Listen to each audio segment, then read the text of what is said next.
beauty. It's not just all tragedy.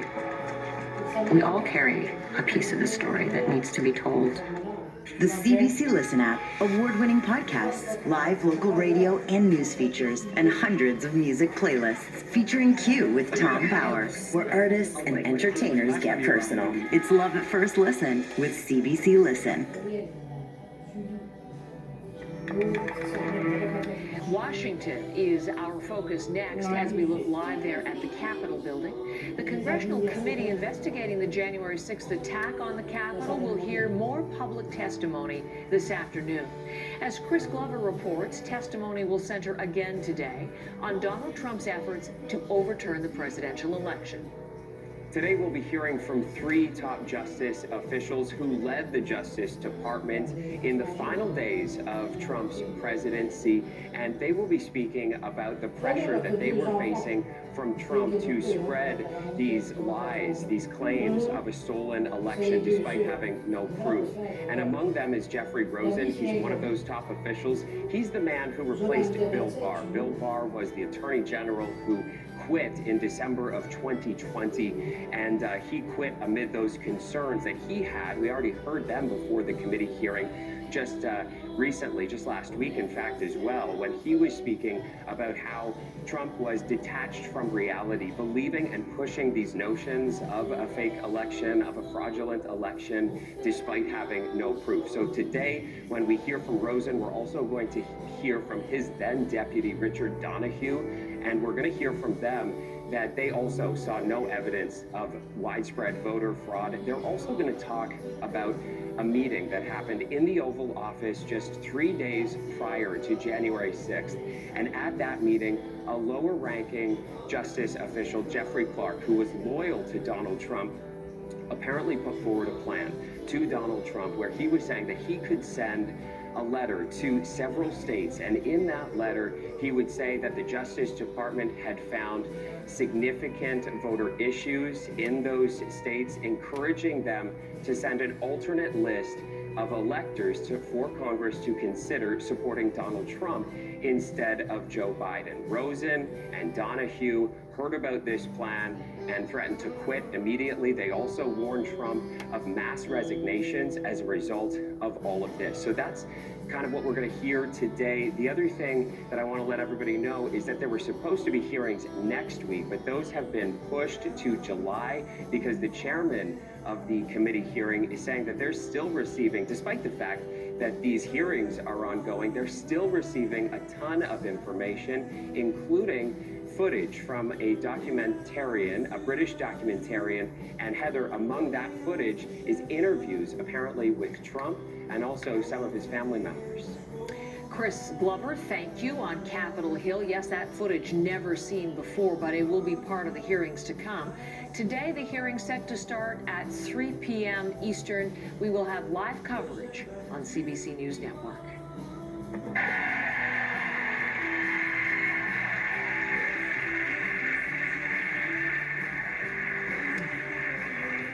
That is Trumpet. Best of show at this year's Westminster Kennel Club Dog Show. It's the first time that breed has ever won the top prize.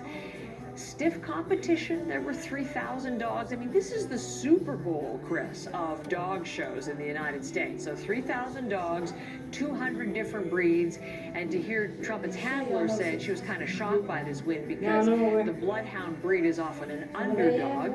Probably, pun intended. And there were some really beautiful German Shepherd, one named River. There was a Maltese named Hollywood, a French Bulldog, Winston, that had been ranked as the top dog in the world. But for the first time, a bloodhound is best in show, which means the best specimen of its breed to present at that show. That's always a highlight. Love Westminster. So if the Westminster Dog Show is the Super Bowl of that event, then Trumpet is the Tom Brady, I suppose, right? Absolutely.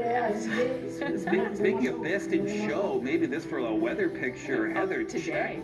this out. My goodness. More in Alberta, so that's near Drumheller, in the Badlands there of Alberta. So Kyle Britton, he's one of the best storm chasers in the country. And luckily for us, he works for the Weather Network. So he was out in the chase there. And when he got closer, so what we're seeing here, this is what's known as a wet microburst or a rain foot. And that's when you get your, the rain shaft as it comes out of the main column of air, hits the ground, and just reaches out as it hits the ground. So it could be very ferocious weather, but it's on a very localized event.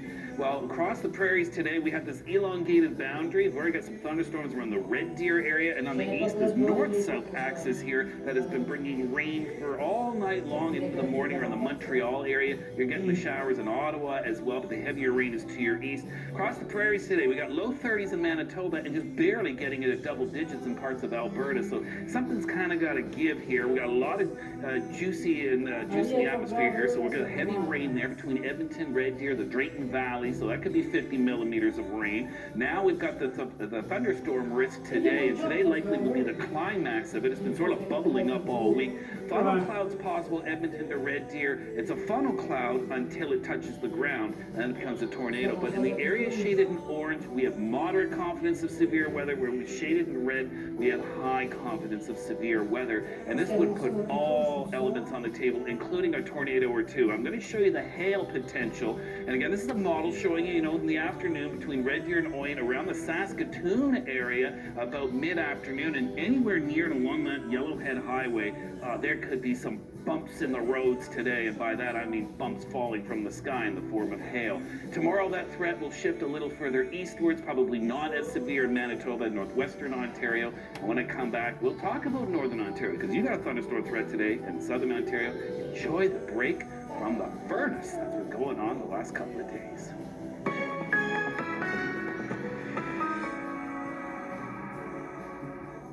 Don't miss this live hour of breaking news. What's the latest there? What's happening now? Stay with us right here. CBC Rundown with Andrew Nichols, tonight at 7 Eastern. This is A&W's Nashville Hot Chicken Sandwich. Wow, delicious. Just look how big the chicken is. The chicken's on point, the right amount of crispy. It's like a 10 out of 10. You like it? The Nashville Hot Chicken Sandwich is back. Try one for a chance to win. What am I looking at here? This is what great sleep looks like. Tell me more. It's called the Purple Mattress. The Purple Grid is made from a hyperelastic polymer that responds to your body instantly, so it feels like this.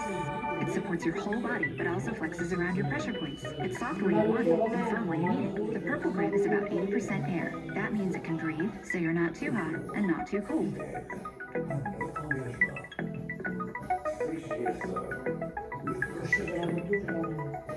You do all sorts of things when you're a parent. Wiping up, bomb disposal, taking out life insurance. Welcome to Cover Direct. You're speaking to Sally. How can I help? Hi, I'd like a quote for your family life insurance, please. Okay. If you're aged 18 to 65, you can get coverage for up to $1.5 million and help give your family some peace of mind. You won't need a medical or blood test to be approved. There are just a few health and lifestyle questions. For $100,000 of coverage, prices start from $9.28 a month, or just 31 cents a day. That's less than I thought. And with that money, we could pay the mortgage and a few expenses. I'll go right ahead. The smart way to protect your family's future is to get Cover Direct. Our family life insurance is available exclusively over the phone. To get a quote today, call our friendly Canadian team at 1-844-990-4911 or visit coverdirect.ca.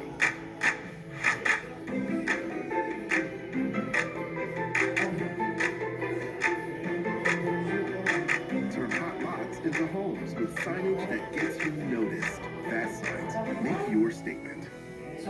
Dear Freshpet, I've got 5 boys. Rudy's the youngest. But when he got older, he suddenly stopped eating. After a few days, he was too weak to stand. Then we found Freshpet. The dog who wouldn't eat cleaned his bowl. Now Rudy's 13 and going on 3.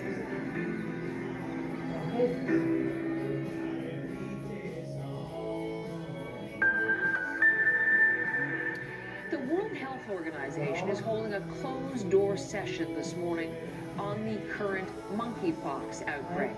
The WHO expected to declare the virus a public health emergency of international concern. Now, that's the highest level of alarm, and it would mean the WHO sees a risk that the virus will continue to spread. In Canada, Quebec, the epicenter for the outbreak in North America, more than 200 cases confirmed here, vast majority in Montreal. And the virus has infected more than 3,000 people in more than 40 countries outside of Africa. An announcement from the WHO is expected in statement form, and we're awaiting any further information. We brought in, though, for a bonus visit this week, Dr. Christopher Labos, who is with us, an epidemiologist and cardiologist in Montreal. Hi, Dr. Labos, and thank you for coming back this morning. My pleasure. Always a pleasure to speak with you, Heather. Thank you. I had thought we might get a statement at some point because the meeting began about 3.5 hours ago. Again, it is behind closed doors. We do anticipate some form of statement, but we don't have one yet. But I still think it's worth considering as they look to this declaration, a global health emergency of international concern. What are the kinds of information and data they're looking at, Dr. Labos? What were the considerations they will have before they make any ultimate decision? I mean, you're basically looking to satisfy some of the basic criteria, which is, are you seeing person-to-person transmission? Are you seeing an increase in cases? And are you seeing an increase in cases in multiple different parts of the world, not confined to just one region? So, I mean, based on that checklist, I mean, yes, the monkeypox outbreak meets all of those criteria. In fact, it's met all of those criteria for quite a while now. Some of the criticism that has been coming out, especially from public health officials in Africa, has been that, this has been a problem for years. We just didn't notice because it wasn't directly affecting us. So this is like the declaration by the WHO isn't going to change anything about the science of the transmission of the virus. It's really just a recognition of the reality that we're currently facing. And I think a bit of a wake-up call that monkeypox was probably something we should have been dealing with years ago. We just let it go on for so long, and now we're seeing the consequence of the fact that we're seeing so many cases internationally in so many countries. It's interesting, from Dr. Tedros, the head of the WHO, he called it an unusual and concerning outbreak. But at the same time, what we've learned thus far is low mortality. There are vaccines and treatments available. So in that sense, does it even belong in the same category as Zika and Ebola and things like that? It does, in the sense that one of the reasons why the WHO uses this designation is to allow international cooperation for containment of an illness. And that is required here, because when you're having a disease across multiple country borders, you need international cooperation, because even if we can contain our current outbreaks, and I am still somewhat hopeful that we will, at least here in Canada, contain the current outbreak. We have smallpox vaccines that we can use for this purpose. We still have an issue of monkeypox in Central and Western Africa where it is endemic, where there are a lot of cases. And so the international community needs to mobilize to get it under control there. We can't just worry about our little corner of the planet. And so part of the reason for this is to generate this type of international cooperation. And so my hope is that once the current acute phase of this outbreak is over, we won't forget about monkeypox. We will continue to deal with it, because if we don't deal with it at its source, we are going to continue to see more outbreaks and more spread, because international travel, of course, is becoming easier and easier.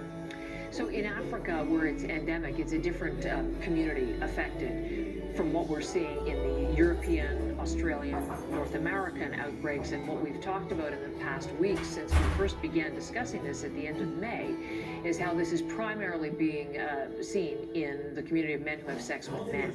And so right now, there are all sorts of information clinics going on. I noticed a number of them in Toronto this week, vaccination clinics that are opening, Toronto, Ottawa, Montreal notably. Toronto has a number of them going on this week.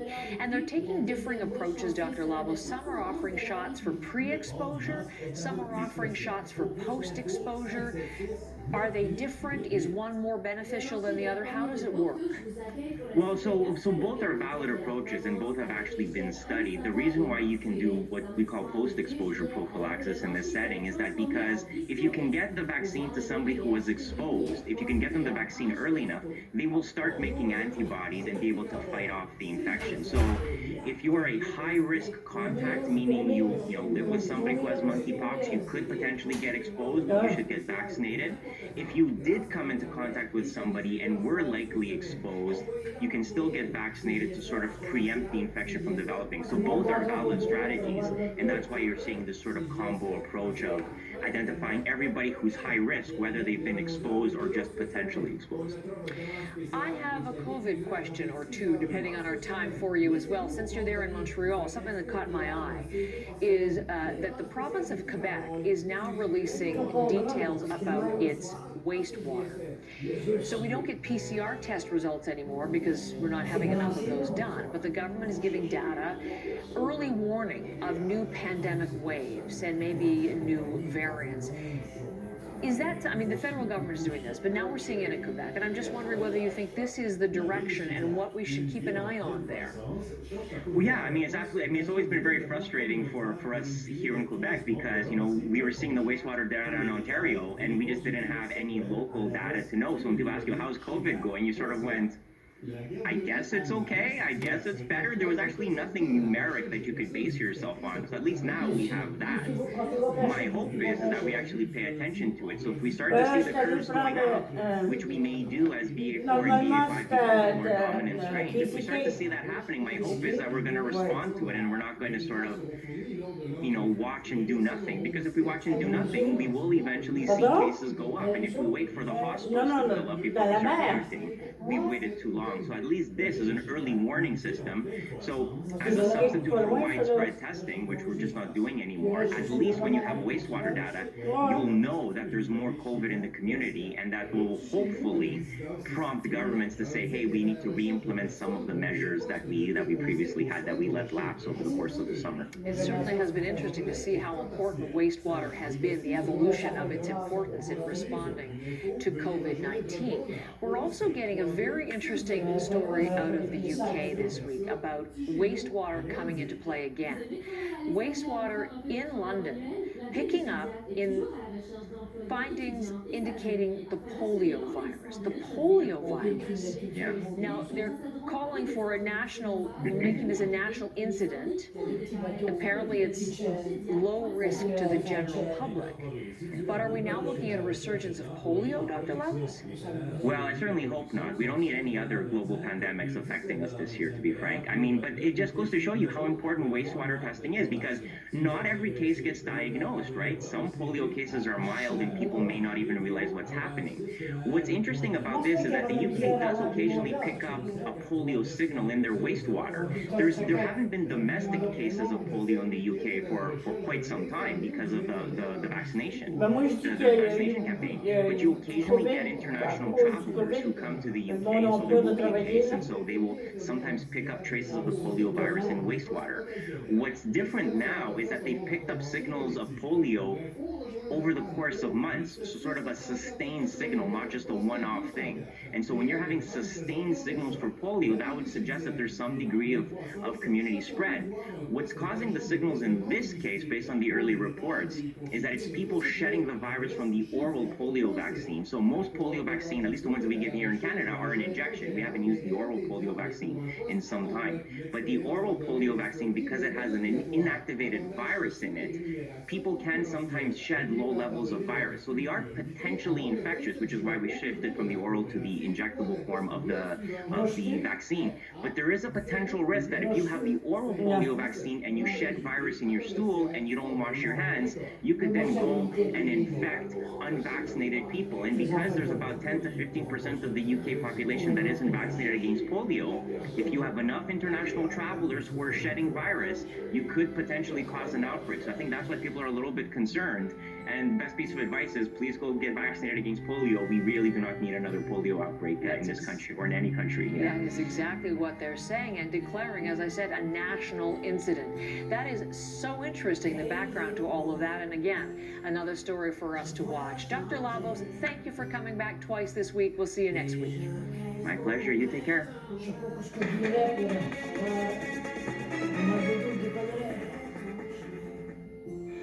With Best Western Rewards, you get rewarded when you stay on the road and on the go.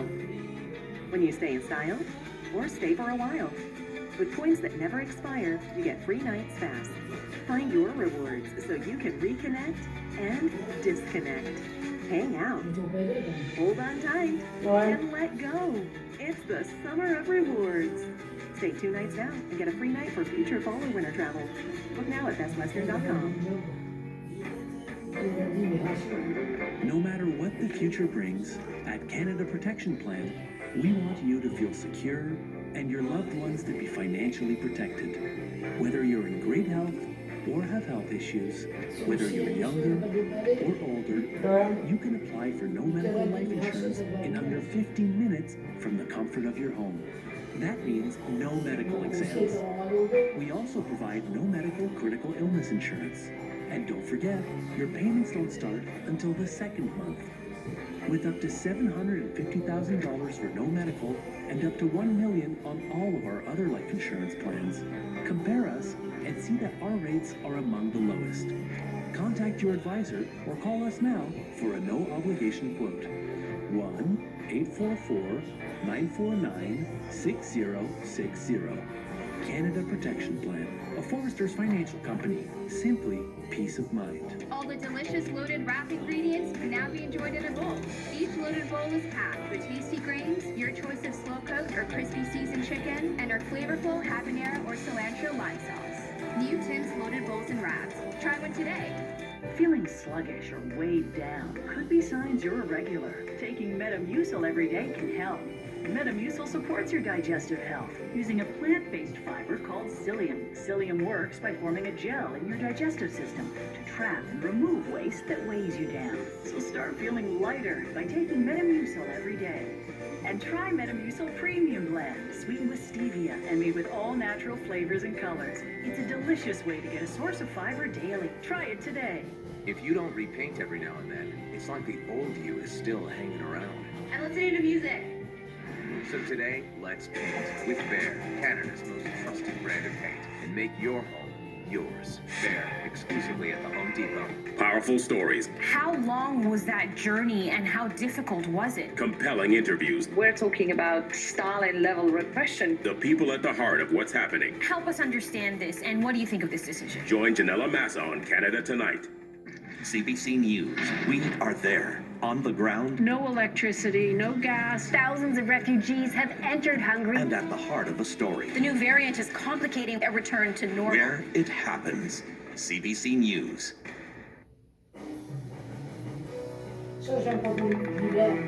The national chief of the Assembly of First Nations is demanding that her suspension for bullying accusations be lifted. Roseanne Archibald posted a legal statement on Twitter calling her suspension last week by the AFN's executive committee illegal. It demands she be reinstated by noon today and says if she's not, she will have no choice but to bring legal proceedings. We're bringing in Olivia Stefanovich on the story from Ottawa. She was the first for us to report on the allegations against Roseanne Archibald, the toxic work environment allegations. And she's here with the latest. This response on Twitter and these letters, Olivia. Can you give us some further detail? Well, Heather, this letter by Roseanne Archibald's lawyer was posted late last night on her Twitter account, and he goes on to say that there was no factual basis for her suspension and calls this an illegal act. Her lawyer is demanding that the Assembly of First Nations release a press release, calling this, admitting, in his view, that this was an illegal act and that her suspension should be lifted. Her lawyer is also demanding, Heather, that Archibald be allowed to attend a gathering of chiefs that is happening at the beginning of next month in Vancouver. This is a big deal for the Assembly because this is the first event happening in person since COVID-19 hit, a gathering of chiefs from across the country.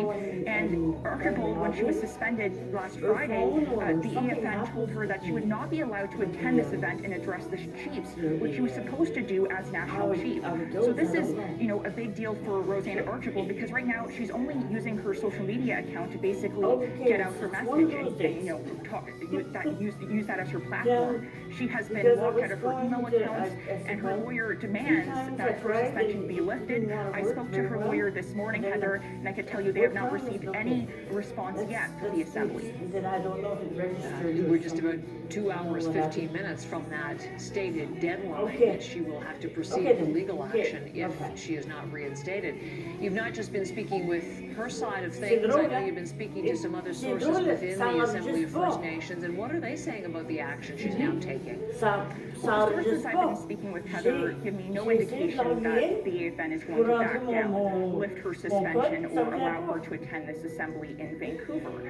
And the reason for this is because of a public statement she made in defense of an investigation that she's under for bullying and harassment allegations. Now, she posted this last Thursday. She revealed that she is under an investigation because 4 staff members came forward with complaints, and she revealed in the statement, Heather, that they are seeking contract payouts worth $1 million. And because this information is supposed to be confidential, these complaints were filed through a whistleblower policy, the AFN says it had no choice but to suspend her pending the results of this external investigation, Heather.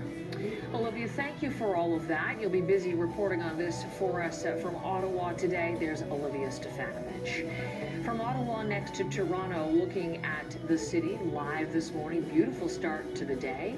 Big weekend ahead. It looks like nice weather, too, for Pride. The Toronto Pride Parade returns this weekend following its pandemic pause. It's expected to draw tens of thousands of participants this year, and this year, too, organizers have added extra security precautions because of threats to the community. That story from Ali Chiasson. Toronto Pride is in full swing and has gone off without a hitch. Organizers want to keep it that way. Pride has always been a safe place for our community. We're working on making it even safer.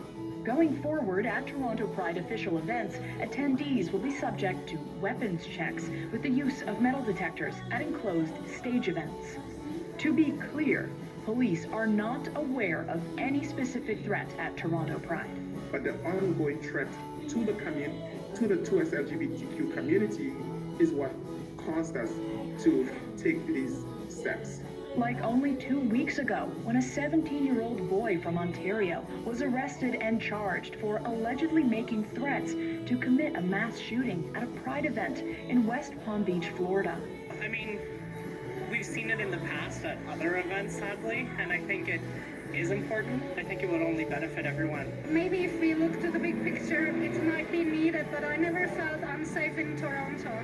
Folks in the village generally welcomed the news, but felt it unfortunate that it's come to this. I think it's something that is important. I mean, you see what's going on in the world too, what's going on down south. So I think it's something that should be implemented. Especially because Pride Toronto expects this weekend's festivities to be some of the busiest they've seen. You know, 2 years of virtual celebrations, and over the 2 years, Canada, Toronto, have now become home to more US LGBTQ members, whether they're refugees from Afghanistan or from, Ukraine. We've also had young people that were 13, 14, 15, prior to the pandemic are now out, and they want to come out and celebrate. For a lot of folks, it is their first Pride, and we want to create a safe environment. I think it's great. I mean, there's a lot going on in the city, and I'd rather people be safe than sorry. That is a report from Ali Chiasson in Toronto. Again, a live look at this heading into the big Pride weekend. Chris will have the weather details for the parade on Sunday, and we'll have much more coverage tomorrow on CBC News Network. U.S. President Joe Biden pushing for relief at the pumps as Americans get set for a busy travel season to come. Calling on the industry to refine more oil into gasoline and to bring down gas prices. But until they do fall, he's asking Congress for a 3-month federal gas tax holiday that would reduce the pump price by 18 cents a gallon. Gas prices in the U.S. have spiraled up well above $5. It's expected he'll face opposition to the measure in Congress. There's a lot of questioning about whether this is a good policy, sound policy, and whether it'll mean anything to people, but it certainly is on the table in the United States and up for discussion here too, Scott. Indeed, I've got calls out to Jonathan Wilkinson, Natural Resources Minister. So far, he's saying that there is no plans in Canada to have a similar type of holiday. Instead, he says he wants to increase the supply, and there is calls from the opposition, of course, the Conservatives saying that Canada might want to consider getting rid of that federal 10-cent tax per litre. But if supply is wanted to be increased, there are some barriers. For example, take a look at some of these. This is a recent report by the House of Commons report by the current and future state of oil and gas in the country. For example, recently refineries have been cut down over the last years from 40 to 19.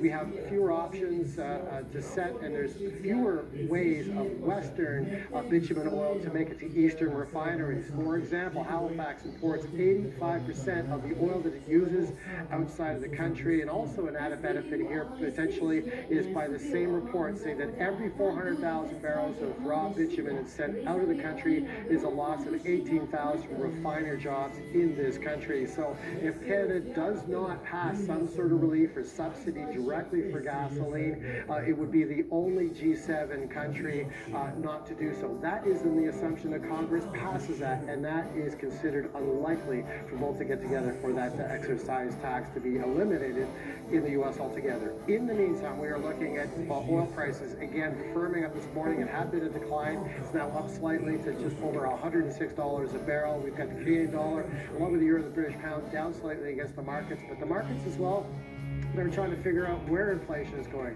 where rising interest rates are going. We saw 7.7% of our own inflation out yesterday, the highest it's been going back all the way to 1983. In the meantime, the TSX up very slightly, down very slightly. You can see that transition, so the markets are still trying to figure things out. With the Dow Jones, same type of scenario. It's up 172 points right now, but that could change depending on the feeling towards inflation and rising interest rates.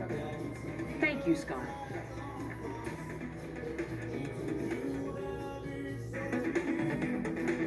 The Arctic Art Summit. This June, artists and cultural leaders from across the circumpolar north will gather in Yukon to share and exchange their knowledge at the Arctic Art Summit. Connect, engage, learn. ArcticArtSummit.ca. There are no limits to how high you can go, how far you'll take it. At the Jeep No Limit Sales Event, get into a Jeep Wrangler and choose from our extensive inventory. Or Jeep Grand Cherokee. Select owners get up to $4,000 in total discounts, plus a 1% finance rate reduction. The Jeep No Limits event, where adventure has no limits.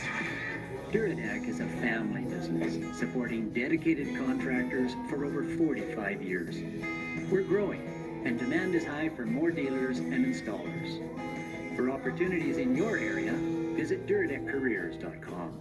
Here to double down on the cheesy and bow down to the spicy. Because all the things that make us messy make us beautiful.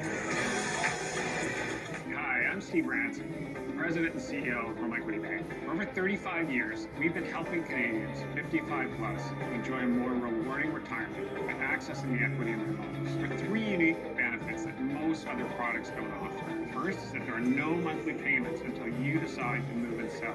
Second is that the money you receive is tax-free. It does not impact your government pension or other benefits. Third is that there's no set maturity date. You get to stay in your home as long as you want to. If you're 55 or older, you could get up to 50